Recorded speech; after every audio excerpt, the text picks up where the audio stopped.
What is up, Ravens flock? Huge shout out for your support for the 410 Sports Talk. Chance and Glenn are the best in the business. They're killing it right now. They love talking Raven talk.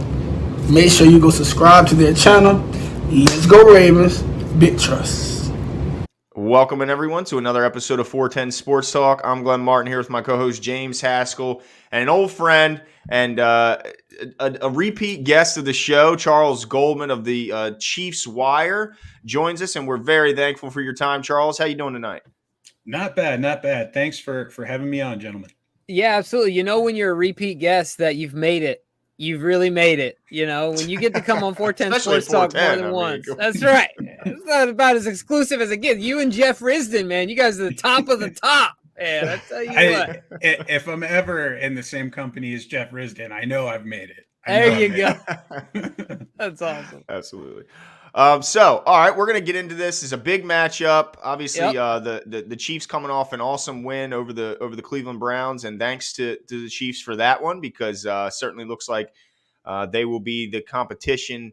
Well, them and the Steelers will be the competition for the North. So appreciate the win over the Browns. But, of course, the Ravens looking to bounce back after a tough, very unique way to lose that opener. So this is certainly a big game, but I'm sure I don't have to tell you that. But Jimmy, this show, if I'm not mistaken, we have a sponsor for this show, right, Jimmy? Yeah, we do. Speaking of making it big time, we got a sponsor. That's right. And speaking of bouncing back, if you're looking to bounce back when it comes to NFL football gambling, you got to go to mybookie.ag. It's really simple. You bet, you win, they pay. MyBookie has live in-game betting of every NFL game. You get the most rewarding perks, whether you're in fantasy football, whether you're in, just over-under stuff. You can do over-under stuff for fantasy and actual football grades. They will match your first deposit up to $1,000 just simply by using our promo code 410. Guys, it's three numbers. 410, get a free $1,000 to go bet and make some more money with. So go check it out. Use the promo code mybookie.ag. Charles, maybe get the gambling itch going. Look, you get a free $1,000, man. Couple of dollars. That's right. But speaking of bouncing back, the Ravens got to bounce back this week, right? It's already essentially a must win. But this is what we've got to know. We need some insight from you. And this is a great question. Glenn brought this one up, and I think it's a great one. We all know about the big three, Mahomes, Kelsey, and Hill. One of the things that we're curious to know is about some lesser-known threats, offensively speaking. Who else should the Ravens fans be aware of running out that tunnel outside of the big three in this upcoming matchup? Right. I think as far as the receiver position goes, they're going by committee this year. They're not really, after Tyreek, it's whoever's working, right? So, last week it was about like a 50-50 snap count split between Mecole Hardman and Demarcus Robinson. And they both, I think Mecole had 3 targets, Demarcus had 2. I don't think you're going to get much more than that out of our number 3 option. Then, Clyde Edwards-Helaire, possibly someone who could get going possibly in the run game. This past week, things weren't quite clicking. And Andy Reid kind of made an emphasis after the game. He was like, hey, we need to make sure that, what the offensive line is doing, what the running back is doing, that those things are syncing up, because they weren't in that first game. And, Chiefs have a completely rebuilt offensive line. So it's expected to have some of these hiccups. But that's one to watch, I think, with Clyde. I think he's looking for that big game. We haven't really seen it for a minute. He had 2, I think, 100-yard rushing games last season. So I think we're looking for him to bust one open here shortly. Yeah, and selfishly, although I hope he doesn't do it this week, I hope he has a big year because he's on my fantasy team. So I definitely hope he puts some good games together, but not this upcoming game. But you touched on the offensive line, and you talk about an overhaul of an offensive line. Not many teams can match the changeover that the Ravens have gone through in this offseason at that unit. But the Chiefs certainly can. And of course, the big move between these two teams was the trade of Orlando Brown Jr. for the package of draft picks. So my question is really about that whole offensive line, but the first of which is specifically about Orlando. What are the early reports on how Orlando is playing for the Chiefs, and are the Chiefs happy with that trade? And then talk about that new right side. That's a bunch of young guys. Got a couple of rookies, and then a second-year player on the end there. Right. So starting with Orlando, I think early returns have been great. I mean, you guys know he's an absolute beast in the run game. He just moves guys, just bullies them off the line. Obviously, there's an adjustment in terms of schemes from the passing game. Mahomes likes to do some of those long, deep dropbacks and whatnot. I think that the first game, I think you saw the struggles, but you also saw kind of the upside and the positive. He did a good job of pushing some of those like talented Cleveland pass rushers around the arc. So, it might have looked like they were taking advantage of him a little bit, but he was escorting those guys right around Pat, and he was able to step up in the pocket and either, deliver a throw from a clean pocket or kind of bail out to the left or right if there was pressure coming from either side. But I think he allowed 1 sack. He did have a career high in pressures allowed in that first game, but you're going against Jadeveon Clowney and Myles Garrett. Like that's a tough matchup for your first matchup in a new offense. I don't think they're too concerned about it.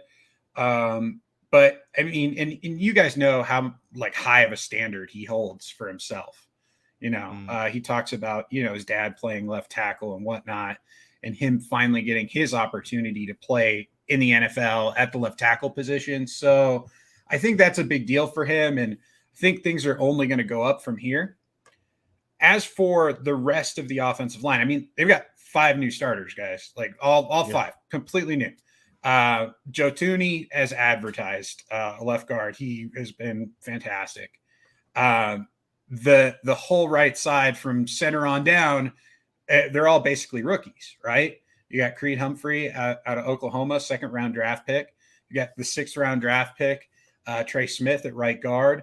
Then you've got Lucas Yang, who opted out last season, so he didn't play last season, didn't have much of a off season last year as well. So he's essentially a rookie too. So they've been, I think, just phenomenal. The best you could possibly hope for. Best case scenario. And I think this last game they allowed between them maybe 4 pressures. I don't think Creed didn't allow a single pressure in his first start, and that's a stout defensive front there for the Browns. So, and then Trey Smith, I mean, he has a reputation as being a bit of a mauler. He's got a nasty streak, and he brings that edge that really the Chiefs were missing. They had it a little bit with Kalichi Osemele last season before he got injured, but they really have been missing that attitude, and man, does he bring it. And then Lucas Yang, I think he really surprised a lot of people. I don't think people were expecting much. Former 3rd round pick, had some injuries in college, but he's been lights out at the right tackle position. So, I know there's a lot of talk about the Chiefs offensive line ahead of the start of the season where they were like, wow, this whole, right side, the center, they don't have any NFL snaps. They've never played in the NFL before. Like they're gonna be bad because they've never played in the NFL. Well, these guys came in and they pushed veterans out of their jobs, right? The Chiefs got a ton of veteran talent this offseason, either re-signing guys, bringing new guys in. I mean, Austin Blythe, who's at the center position, he started a full 16 games at center last season. He's been a starter in the NFL for, I believe, the last 5 seasons. And he's been a pretty good starter. And guess what? Creed Humphrey comes in, pushes him out. Right guard, you got Laurent Duvernay-Tardif returning, former Super Bowl champion, all right? A guy who the Chiefs really, really like. And you got Trey Smith, a rookie, beating him out. You got Mike Remmers, who started all season basically last year at right tackle and did a pretty good job. He sucked in the Super Bowl at left tackle, okay, whoop-de-doo. But he did a really good job at right tackle all season. And you got Lucas Yang coming in and pushing him out of that job. So I think that these guys earned it, is what I'm trying to get at. These guys earned the opportunity to start, and they've proven so far, at least through the first week, that the Chiefs made the right decision to go out and start these guys. Well, I wish we could say the same thing about our offensive line these days, but hopefully we're singing. Chiefs young guys are winning jobs. I think the Ravens, some of these guys were just like, can you do it? You want the job? Like, I mean, it's a lot of that with the injuries, unfortunately. Yeah, absolutely. And we talked about the big three offensively. But another big part of that offense, obviously, is Andy Reid and his offensive coordinator Eric Bieniemy. There's already rumors swirling around about him and where he might be coaching next season. So, do you think that finally he takes on a head coaching job elsewhere? If so, do you think it's collegiate? You think it's professional? What do you think about Eric Bieniemy's future? I think he deserves a job in the pros. I think it'd be tragic for the NFL if he were to leave for college football, because that's what he feels he needs to do to get his own head coaching job. I think that would be honestly, if I were in some sort of significant capacity in the NFL, I would be embarrassed if that were to happen. Because Bieniemy has been a fantastic offensive mind in Kansas City, and the players and the coaches around him, Andy Reid, everyone says nothing but good things about him. You hear him talk about his players and whatnot, and you understand the type of person, type of coach that he is, and that he is deserving of that opportunity in the NFL. And I just think if he feels like this is the right opportunity for him at USC or elsewhere in college, that's great. But I do hope that he toughs it out maybe and tries to find something in the NFL. And I have two quick questions to follow up with that. Yeah. Who actually makes the play calls on Sundays? And do you think that just being under the Andy Reid umbrella hurts him from moving on to get that promotion? I think they've changed a couple things around recently. I know that during the preseason, there are a couple of quarters, couple halves that Andy just said, you know what, Eric, you take over. I'm gonna chill. and he did.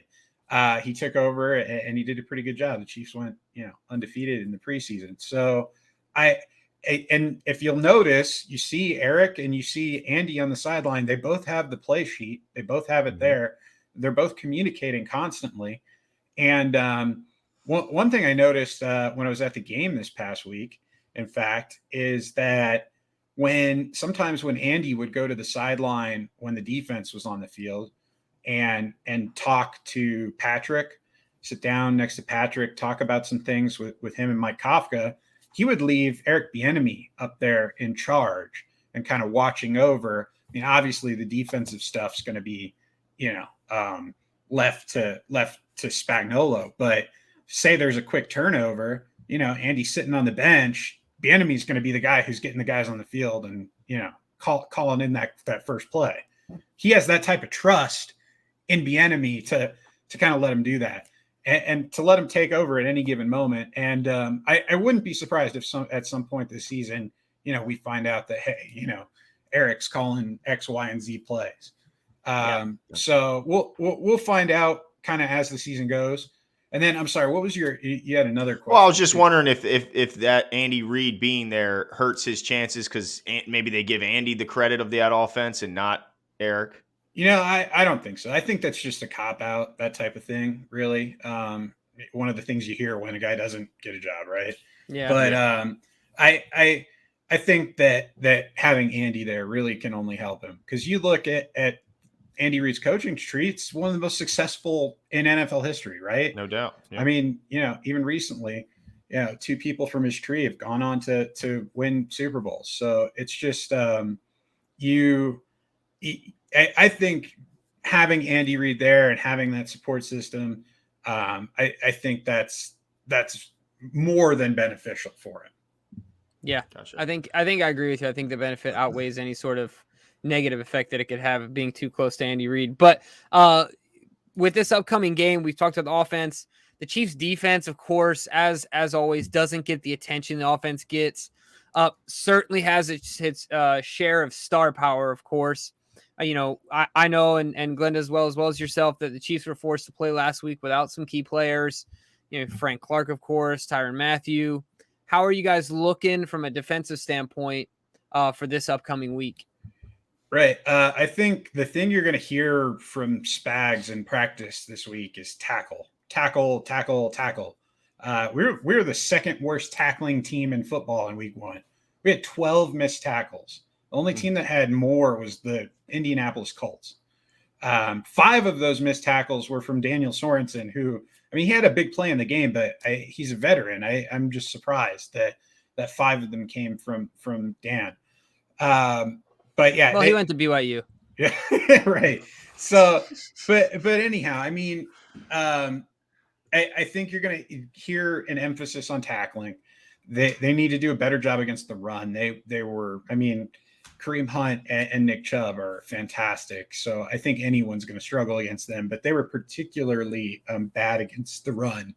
And I think that Frank Clark will help with that some. His return, he was a full participant in practice on Wednesday. That is a good sign for his ability to play. Tyrann Mathieu is going to be back. He wasn't even on the injury report. So that's a good sign. Mm-hmm. I do think that the defense is going to look a little bit better. I think they're going to carry some of that momentum that they picked up kind of end of the first half and into the second half last week. And I have a feeling that they don't feel that they played as well as they could have starting out that game. And they're going to try to perhaps reverse that this week and start out strong. All right. Gotcha. Okay. All right. Let's hope not. Yeah, let's hope not. There are always some questions in the offseason that can't be answered until the games are actually played. So I'm sure even the Chiefs, you know, the same can be said there. So is there anything in particular that you learned about the Chiefs after week 1 that you didn't know heading into the season? Yeah. I mean, I think you got to be impressed with their ability kind of not to quit and get down on themselves. And I can't say that I didn't know about that because, I mean, everyone watched the playoff run back in 2019, 2020, mm-hmm. and, you know, saw them come back from, you know, crazy deficits. But to know that they still have that in them, that they can still do that they can do it without some of the key players they had back then, like Sammy Watkins, who's with you guys now. I think that was important. I do think it was important to kind of learn that, hey, this offensive line is going to be solid. They might not be like, you know, it might not be the best in the NFL, but they're going to be able to get you through, which is really all you need, right? And then I think, you know, defensively, we learned that they still have some work to do. I think when they get Willie Gay Jr. back week 3, week 4 off injured reserve, he is someone that really had a good training camp. I think he's someone that they miss right now because he's got just a ton of range and speed in the center of the field. And I think he could help that run defense out tremendously. I think one question that fans will probably still have after this past game is going to be about the pass rush. Because really outside of Chris Jones, who's phenomenal, there wasn't a lot of pressure generated consistently against Baker Mayfield until they kind of opened things up a little bit in that second half. So I feel like you want to see someone kind of step up in that number 2 pass rushing role. And I don't know if Frank Clark returning, you know, is he going to be more consistent than he was last season? He wasn't really at the top of his game last year compared to kind of how he was down the stretch in 2019. Obviously, he's coming off hamstring, so that could be concerning. I'm just not sure. I think they want to find that number 2 pass rusher opposite Jones to kind of consistently get that pressure on the quarterback. Yeah, well, that's good to hear because, I mean, my goodness, last week, did you see the stat? Lamar Jackson was he had a higher percentage of pressured plays than even Mahomes did in the Super Bowl. I mean, he was pressured on 54% of his dropbacks. He was under duress. And I'm not saying that the Chiefs don't have the talent to be able to kind of pick up where the Raiders left off. But, I mean, you're going to want to double Chris Jones. He's a monster. Tershawn Wharton flashed a couple times. They've got some athletic guys at the defensive tackle position. It's just that second end spot that it's kind of like, there could be a little bit more production there. Yeah. Well, Charles, we'll let you go with this. These teams know each other pretty well, especially considering they're not in the same division. The NFL is great at pumping these big games up, so of course they want these guys playing against each other. This is the question the Ravens fans want to know. One, what do the Ravens have to do to beat the Chiefs on Sunday night in your estimation? And what is your prediction for the outcome? I mean, they have to pace Patrick Mahomes, right? I mean, as much as I'd like to say they have to stop him, we've learned this. There's no stopping him. You can maybe slow him down a tad, but you have to be able to keep pace with him and hope you get the ball last. Fair enough. Right? And what do you think? What do you think that final prediction will be? I haven't really submitted my predictions yet as far as the score. But I think this one will be fairly close, all things considered. I think the Chiefs probably win by 7. It's probably like a 30-23 type of game is my guess. All right. Okay. Well, it's definitely going to be interesting. I'm certainly not as confident in this week as I was with our Raiders guest. So, hopefully you'll be proven wrong here. But we appreciate you coming on. Why don't you let the fans know where they can find all the stuff you're working on with the Chiefs Wire? Absolutely. You can follow me personally at GoldMCT NFL on Twitter. You can follow us at the Chiefs Wire on Twitter as well. ChiefsWire.com or ChiefsWire.usatoday.com will take you to our website. And check us out. We got a new podcast episode dropping tomorrow with an exclusive interview with Travis Kelce. Nice. That's awesome. Well, thanks again, man. We appreciate it. Absolutely. I thank you guys so much for always thinking of me and having me on. I love joining your show and talking with your fans. Absolutely. Thanks, man. Have a good night.